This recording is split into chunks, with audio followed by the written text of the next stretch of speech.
मेरे भाई अपन पढ़ रहे थे कि बजट लाइन में शिफ्ट क्या आता है। तो बजट लाइन में शिफ्ट होता है जब हमारी इनकम में बदलाव आता है, ठीक है ना। तो अगर हमारी इनकम में बदलाव आया मतलब शिफ्ट इन बजट लाइन, मतलब जो आपकी पोजीशन है बजट की वो चेंज होती है आपकी इनकम या प्राइस की वजह से, है ना। या तो आपका जो इनकम है वो बढ़ गई या उस गुड्स का प्राइस में कोई बदलाव आया तो बजट लाइन थोड़ी सी चेंज हो जाती है। तो स्लोप जो होता है ना वो हो सकता है चेंज हो या चेंज ना हो, वो डिपेंड करता है उसके कारण के ऊपर कि क्या एक्चुअल में एक्सटर्नल अफेक्शन हुआ है।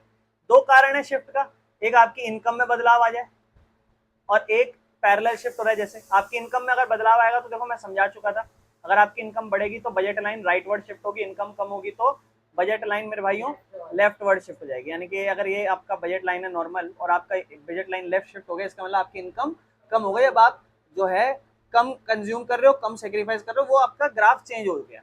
और अगर आपकी इनकम कम हो गई तो बजट लाइन लेफ्टवर्ड और इनकम बढ़ गई तो राइटवर्ड। पैरेलल क्यों है ये, मतलब जैसे हम देख रहे हैं कि ये इनकम शिफ्ट हो रही है तो या तो ऐसे इसके आगे बढ़ी तो पैरेलल है और पीछे कम हुई तो भी पैरेलल है। तो ऐसा क्यों है, क्या था, बिकॉज प्राइस कांस्टेंट है, प्राइस में कोई बदलाव नहीं आ रहा। आपकी इनकम बढ़ रही है तो क्या मार्केट में प्राइस बढ़ रहा है, नहीं, तो आप ज्यादा कंज्यूम करोगे। आपकी इनकम कम हो रही है तो क्या प्राइस बढ़ रहा है, नहीं, लेकिन आप अब कम कंज्यूम करोगे तो आपका प्राइस चेंज नहीं हो रहा। तो इसलिए स्लोप जो है ना वो थोड़ा ना चेंज होगा। स्लोप मतलब ये ढाल, अगर ऐसा स्लोप चल रहा है तो स्लोप ऐसा ही रहेगा, बस वो थोड़ा सा शिफ्ट हो जाएगा, या फिर स्लोप ऐसा रहेगा बट वो थोड़ा शिफ्ट हो जाएगा। लेकिन मेरे भाइयों अगर प्राइस में चेंज आया, जैसे मान लो इसके प्राइस में चेंज आया, तो हो सकता है उसका ढाल चेंज हो गया। देखो ढाल चेंज हो गया कि नहीं हो गया, ढाल पहले ऐसे था अब थोड़ा ऐसा हो गया, ढाल ज्यादा स्लोप हो गया ना। तो इंटरसेप्ट होते हैं इसके अंदर, सिर्फ इंटरसेप्ट चेंज होते हैं, ये जो है ना इसके अंदर सिर्फ इंटरसेप्ट चेंज होते हैं। ग्राफ तो भैया सिंपल है, बना के मैंने आपको समझा ही दिया। लेकिन अगर मान लो प्राइस में चेंज आ जाए तो, यानी कि इनकम अब सेम है, प्राइस में चेंज आ रहा है। मान लो मेरे भाई आपके एक्स गुड्स में चेंज आया, तो अब आपके एक्स गुड्स यहाँ होता है और आपका वाई गुड्स यहाँ होता है। मान लो आपका ग्राफ है मेरे भाई ऐसा, ये आपका स्लोप है। अगर एक्स में चेंज आया तो मे बी ये भी हो सकता है कि आपका स्लोप आगे बढ़ जाए, या हो सकता है मेरे भाइयों आपका स्लोप पीछे आ जाए। दोनों चीज हो सकती कि नहीं हो सकती, ये दोनों चीज समझेंगे। मैं यहाँ लिख देता हूँ इसको, ये अपना ग्राफ, ठीक है ना। और अब यहाँ से ऐसे हो गया मान लो ग्राफ, या फिर एक्स, देखो वाई गुड्स का कमोडिटी सेम है, प्राइस सेम है इसका, या फिर ऐसे हो गया, ठीक है ना। आगे भी बढ़ सकता है और पीछे भी बढ़ सकता है गुड्स एक्स। लेकिन अब देखो स्लोप चेंज हुआ है, यहाँ पे इंटरसेप्ट है ना।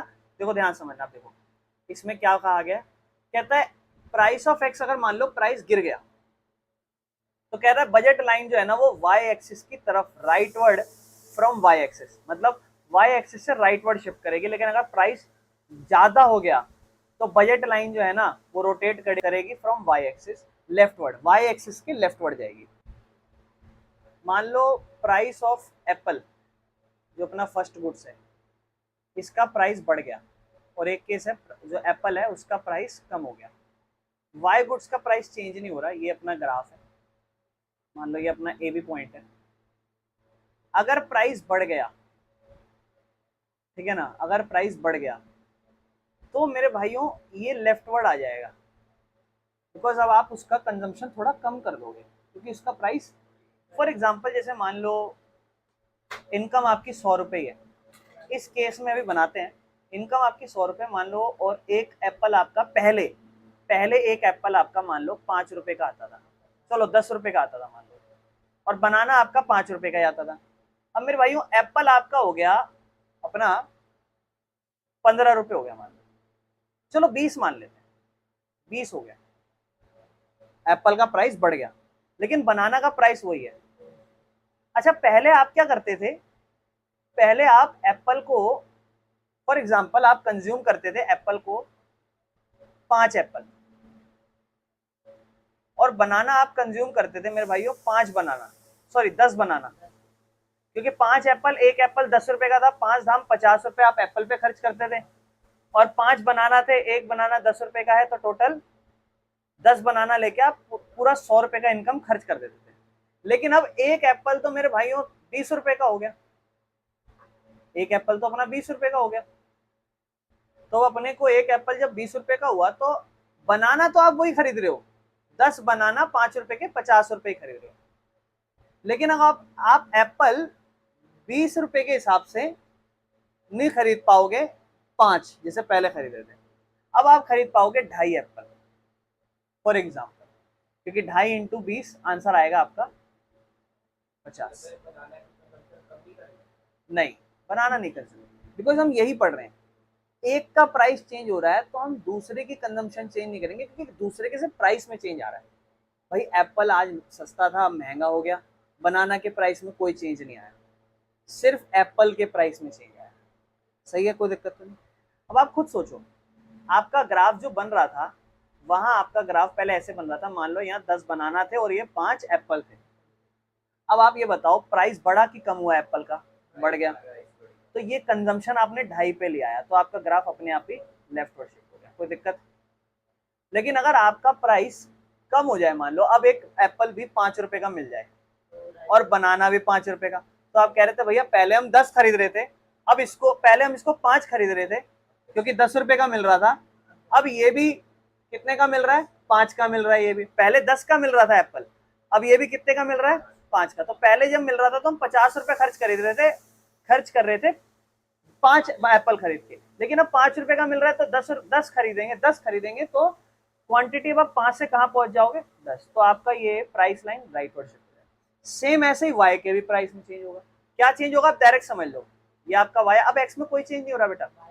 अगर आपका प्राइस बनाना का बढ़ेगा तो कंज्यूम, तो ग्राफ नीचे जाएगा, लेकिन अगर आप प्राइस कम कर दोगे तो ज्यादा कंज्यूम करोगे तो कहां जाएगा, कोई दिक्कत, बस खत्म।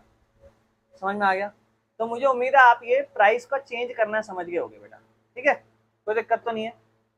आगे चलते हैं। बाकी चेंज इन प्राइस ये मैंने आपको समझा दिया, अपवर्ड डाउनवर्ड कोई दिक्कत नहीं है, अपन समझ चुके हैं। अब बस आप वो केस को समझा देना एग्जाम्पल लेके, ये सारे केस हम समझ चुके हैं, ठीक है मेरे भाइयों। कंक्लूजन क्या निकला कि बजट लाइन एक तो इनकम की वजह से चेंज होती है और एक प्राइस, इनकम की वजह से तो शिफ्ट हो जाती है और प्राइस लाइन की वजह से उसका स्लोप चेंज हो जाता है, स्लोप ज्यादा स्टीप कम स्टीप हो सकता है। बाकी कंज्यूमर इक्विलिब्रियम अब समझेंगे इंडिफरेंस कर्व अप्रोच से। अभी तक हम सिर्फ इंडिफरेंस कर्व समझे हैं और बजट लाइन समझे हैं, अब हमें समझना है क्या, कंज्यूमर इक्विलिब्रियम इंडिफरेंस कर्व से, मतलब इंडिफरेंस कर्व की अप्रोच से। कंज्यूमर इक्विलिब्रियम एक ऐसी सिचुएशन है जहां पर कंज्यूमर मैक्सिमम पॉसिबल सेटिस्फेक्शन लेता है अपने फिक्स्ड इनकम को खर्च करके मार्केट प्राइस पे, और कोई डिजायर नहीं होती कि उसको वो जो भी कॉम्बिनेशन बना रहा है उसको वो चेंज करे। अब देखो इसका कंज्यूमर इक्विलिब्रियम का अप्रोच और डायग्राम समझते हैं। देखो इसको मैंने थोड़ा क्या ना कि बुक से मुझे ज्यादा लैंग्वेज सही लग रही थी तो मैंने बुक की लैंग्वेज ले आया, ध्यान समझना। कंज्यूमर इक्विलिब्रियम एक ऐसी सिचुएशन है जहाँ पे कंज्यूमर मैक्सिमम सेटिस्फेक्शन ले रहा है, कोई इंटेंशन नहीं है उसकी चेंज करने की, और गिवन इनकम फिक्स्ड इनकम है, और मैक्सिमम सेटिस्फेक्शन उसे कब मिल सकती है, जब वो इंडिफरेंस मैप और बजट लाइन को दोनों को एक साथ पढ़े। तो वो क्या करेगा बेटा, बड़े ध्यान से देखो, ये डायग्राम देखो आपको समझ में आ जाएगी। ये क्या दिख रहा है आपको, इंडिफरेंस कर्व, कर्व नहीं indifference curve, IC1 IC2 IC3, और एक उसकी बजट लाइन। अच्छा ये तो ज्यादा सेटिस्फेक्शन देगा ना इंडिफरेंस कर्व, बट ये बजट लाइन से ऊपर है, यानी कि मेरी इनकम या औकात से ऊपर है। और ये वाला भी तो मैक्सिमम सेटिस्फेक्शन दे रहा है भाई, लेकिन ये लोअर इंडिफरेंस कर्व है, ये इससे तो कम देगा सेटिस्फेक्शन। ये एकमात्र ऐसा पॉइंट आया जहां बजट लाइन और इंडिफरेंस कर्व, मतलब इंडिफरेंस कर्व तो कॉम्बिनेशन है सेटिस्फेक्शन के, और बजट लाइन क्या है, मेरी हैसियत और सेटिस्फेक्शन दोनों मैच कर गई, इंडिफरेंस खत्म। जहां पे दोनों मैच कर जाए, बोलो क्या दिक्कत है किस चीज में, लेकिन अभी थ्योरी पढ़ते हैं क्योंकि कंडीशन भी तो लिखनी पड़ेगी। ध्यान से सुनना, कहता है इंडिफरेंस मैप में higher indifference curve higher satisfaction दिखाता है, और कंज्यूमर हमेशा चाहेगा हायर सेटिस्फेक्शन लेने के लिए। कंडीशन क्या है कंज्यूमर इक्विलिब्रियम की, तो भैया कंज्यूमर इक्विलिब्रियम की कंडीशन कि जो उसका मार्जिनल रेट ऑफ सब्स्टिट्यूशन है वो px बाय py यानी कि स्लोप यानी कि मार्जिनल रेट ऑफ एक्सचेंज के बराबर हो। मार्जिनल रेट ऑफ सब्स्टिट्यूशन आपको क्या बताता था, इंडिफरेंस कर्व का सिचुएशन, और वो आपका प्राइस रेशो यानी कि px बाय py के बराबर होना चाहिए। आपके बजट लाइन का रेशो है और ये आपका मार्जिनल रेट ऑफ सब्स्टिट्यूशन का वैल्यू है। ये दोनों अगर आपकी बराबर हैं तो आप बजट लाइन की सिचुएशन में हो। तो आपके मन में सवाल आ सकता है MRS XY क्या है, तो मैं थोड़ा सा इसको रिलेट करा देता हूँ आपको। बजट MRS क्या था, change in Y by change in X, मतलब एप्पल और बनाना के कॉम्बिनेशन बनाते थे, और एप्पल और बनाना के कॉम्बिनेशन में एप्पल की कंजम्पशन बढ़ाते थे और धीरे धीरे बनाना की कंजम्पशन कम करते थे, और वो जो MRS होता था वो आपको मार्जिनल रेट ऑफ सब्स्टिट्यूशन बताता था कि कितना कंजम्पशन सेक्रीफाइस कर रहे हो दूसरे की कंजम्पशन बढ़ाने के लिए। तो उसका मान लो ये आप सॉल्व करें, इसका एक कॉम्बिनेशन आया, और दूसरी तरफ आपने क्या निकाला, दूसरी तरफ आपने प्राइस रेशो निकाला, जो आपने पढ़ा दोनों का price, price of P X divide by price of P Y, है ना, प्राइस ऑफ पी वाई, दोनों को आप डिवाइड करोगे। जिस सिचुएशन में P X by P Y और आपका M R S X Y दोनों बराबर आ जाएंगे, वो आपका कंज्यूमर इक्विलिब्रियम का सिचुएशन होगा। अगर मान लो मेरे भाइयों ये गुड्स एक्स और वाई है, एक्स गुड्स की एक कंजम्पशन बढ़ा रहे हैं और दूसरे की सेक्रीफाइस वाले को ऊपर रखते थे, याद है, 6 4 मान लो 3 2 ऐसे, फिर आप इनका क्या करते थे, चेंज निकालते थे, चेंज चेंज। तो आप सेकंड स्टेप में निकालते थे, इसमें कितना सेक्रीफाइस करा 2 और कितना गेन करा 1, आंसर क्या आता था 2। कितना सेक्रीफाइस करा 1, कितना गेन करा 1, 1 आया, कितना सेक्रीफाइस करा 1, कितना गेन करा मान लो 1, मान लो फिर से बना ऐसे आया, तो ये आपका M R S X Y आया। अब मेरे भाई इसी केस में ये तो आपका M R S X Y है, ये आपका M R S X Y है। अब सेम ऐसे केस में आप अपनी बजट लाइन के अकॉर्डिंग बनाते थे कि प्राइस ऑफ एक्स कितना है, प्राइस ऑफ वाई कितना है, फिर आप उससे कंजम्पशन करते थे, तो उससे आपका P X by P Y आता था, जो आपको आपका प्राइस लाइन बताता था। मान लो फॉर एग्जांपल एक केस में आपका P X by P Y 0.5 आ गया, क्या आ गया 0.5, और उसी केस में आपका M R S X Y भी मान लो किसी केस में 0.5 आ गया, तो आप कहोगे भैया मेरा जो मार्जिनल रेट ऑफ सब्सटीट्यूशन है एक्स वाई वो मेरा प्राइस रेशो के बराबर आ गया। ये मेरी सिचुएशन है कंज्यूमर इक्विलिब्रियम की। मैं आपको प्रॉपर समझाता हूँ कि ऐसा कब होता है। चलो पहले ये केस बना लेते हैं, इसी पूरे केस को लिख देते हैं, ठीक है। कॉम्बिनेशन है अलग अलग 1 2 3 4, एक्स गुड्स मान लो एप्पल है, कंज्यूम कर रहे हैं 1 2 3 4, फिर आप कहोगे भैया वाई है 6 4 3 6 4 3, फिर आप निकालते हो M R S X Y, यही निकालते हो जो इसमें और इसमें कितना चेंज है, तो आप लिखते हो delta Y by delta X, कितना चेंज आ रहा है 2, और इसमें कितना चेंज है, पहले वाले में तो डैश हो जाएगा, यानी कि आपका M R S X by delta Y by delta X 2 आया। फिर अगले केस में 4 से 3, ठीक है ना, 1 का चेंज और इधर 1 का चेंज। फिर अगले केस में आपको ये भी पता है बिकॉज आपका इसी वजह से आपका जो इंडिफरेंस कर्व होता था वो क्या होता था, कन्वेक्स टू ओरिजिन होता था, अगर आपको याद हो, इसी वजह से। क्यों, क्योंकि आप धीरे धीरे जो सेक्रीफाइस कर रहे हो ना वो कम सेक्रीफाइस कर रहे हो, है ना। तो अगले में कितना चेंज आया 0.5 का, लेकिन नीचे कितना चेंज है मेरे भाइयों, आधा बटे 1, आंसर क्या हो जाएगा आपका 0.5 ही होगा। ये आपका M R S X Y है। आ जाओ अब देखो, अब समझते हैं प्राइस रेशो। फॉर एग्जाम्पल मेरे भाइयों मान लो price of Apple,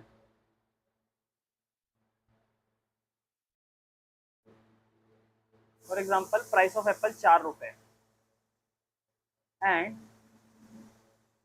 price of बनाना 2 रुपए, प्राइस रेशो बनाते हैं, ठीक है ना। यहाँ फॉर्मूला है price of goods X by price of goods Y, ठीक है ना। एक्स वाला आपका कौन सा होता है, एक्स एक्सिस वाला, और वाई वाला आपका वाई एक्सिस, मतलब पहले वाला एडिशन वाला और दूसरे वाला सेक्रीफाइस।